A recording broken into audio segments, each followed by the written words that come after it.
The trek to the mission was a lot further than Yuki expected. The terrain was rough the entire way there, and the paths had barely been walked. Rengoku had been using his blade to cut through the thick brush. It took the pair 3 days to get to this demon's location, having to camp out at night, the two keeping watch as to not get ambushed by any other demons possibly lurking in the area.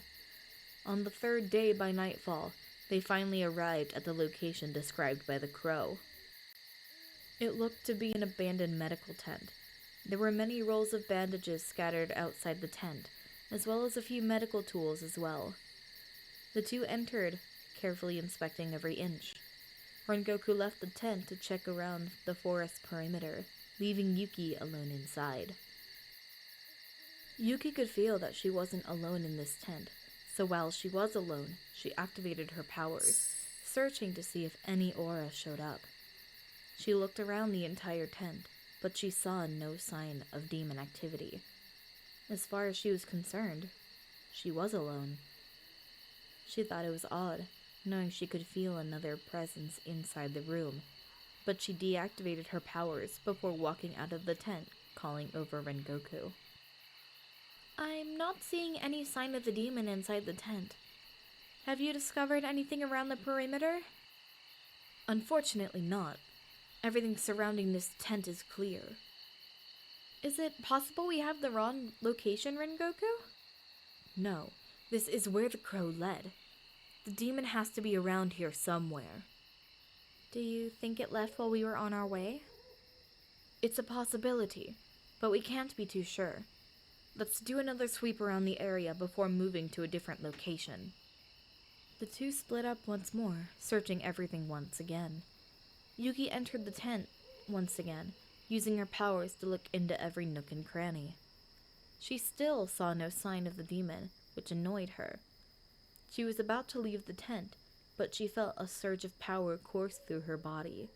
She felt her hair stand on end, before reaching for her blades, slashing directly behind her. She felt her blades come into contact with something, watching as the demon appeared in front of her eyes. "You damn demon slayers are a lot more observant than before. You looked at me many times, yet had no idea I was right in front of you. Only when I tried to attack you is when you were able to discover my location." "We may look weak to your immortal eyes, but we're stronger than we appear." Yuki quipped, her voice filled with confidence. "Besides, you're not the only one here with demon abilities." Yuki's eyes began to glow bright blue as she activated her powers, now seeing a red aura appear around the demon. Now she knew how strong this demon was.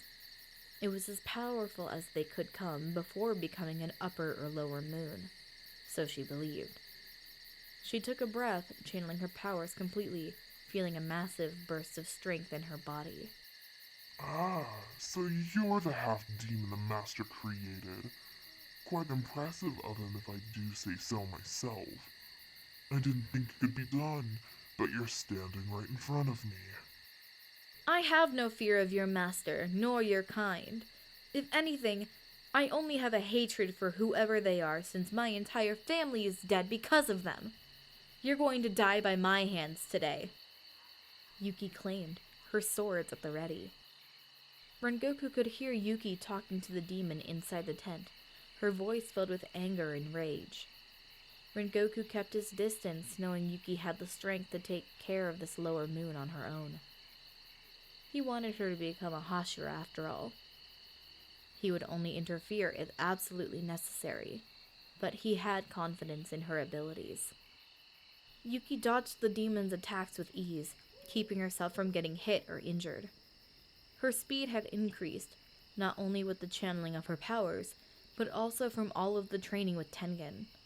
He was the fastest out of all the Hashira, so she was able to have a similar amount of stamina to him. Yuki kept her powers activated, watching as the demon would turn invisible, then be visible again. There was something she noticed while her powers activated. When she knew where the demon was when it was invisible, she was able to track it while it was invisible. But there was something else she had noticed. The demon's aura changed from red to yellow. The demon was weaker when invisible. She tried to predict the demon's movements the best she could, but she was having a difficult time, even with her powers activated. She had never seen a demon this strong before. While she was in her thoughts, she lost sight of the demon, therefore losing track of its exact location and rendering her powers useless. This demon's presence was getting stronger over time, making it even harder to keep track of. She kept swinging where she believed the demon was, but her swings missed every time. She was getting irritated by this demon, her eyes beginning to flicker out of anger. As she was distracted, she felt something tightly grab her from behind. She felt its claws digging into her shoulder. She tried to break free from the demon's grip, but it was too powerful. Without hesitation, the demon threw Yuki out of the tent, making her crash into a tree. She didn't feel any of her bones break, but she couldn't help but feel her anger boil over. Rengoku ran over to her, kneeling at her side. Yuki, are you okay? Yuki let out an aggravated huff before picking herself up off the ground. I'm fine. I'm not hurt too bad. Just a minor puncture wound. Do you need me to help you?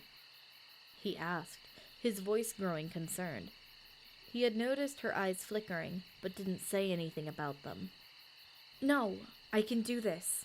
I have to prove myself I can. Luckily, I found its weak spot. But I wasn't expecting it to be this strong. I understand. I'll step in if things begin to get too serious. Don't worry, she said with a confident smile. I know exactly what I need to do to defeat this demon. Yuki calmly walked back inside the tent.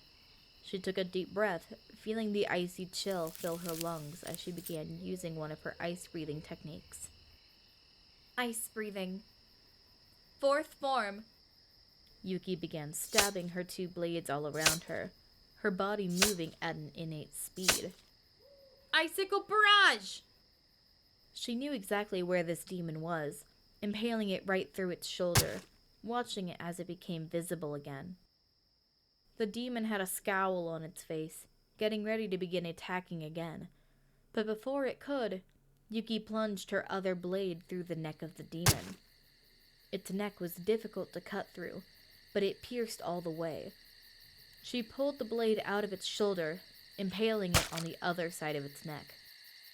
She had crossed her arms over each other, but with a clean and powerful slash, her powers fully channeled into her strength.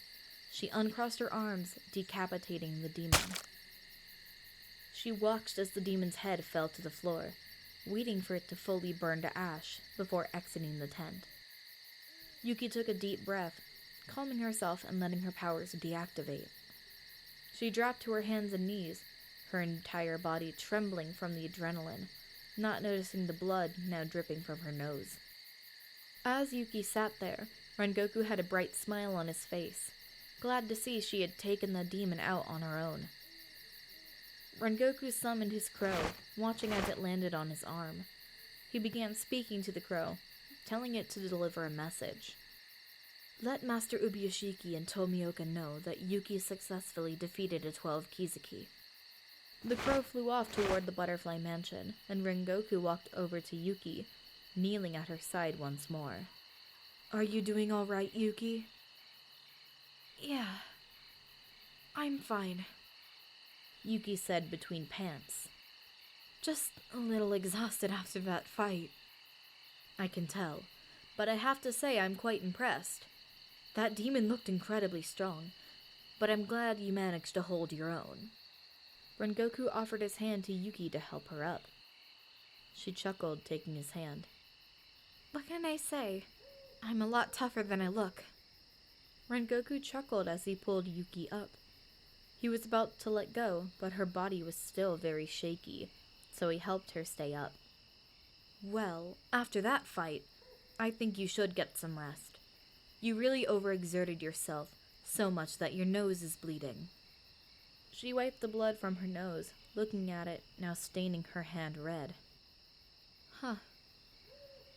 Maybe you're right. I probably should get some rest. I'll set up the tent then. I'll keep watch tonight so you can get all the rest you need. We'll leave a little after dawn. Yuki sat down against one of the trees, letting Rengoku set up the tent, regaining as much energy as she could. Once he had finished, Yuki thanked him before crawling inside the tent, getting into her sleeping bag and quickly drifting to sleep. As Rengoku stood guard, his crow returned with a message back from Ubiyashiki. Just as I expected from her. The rest of the Hashira will be gathered here by the time you return. Celebration is in order for Yuki.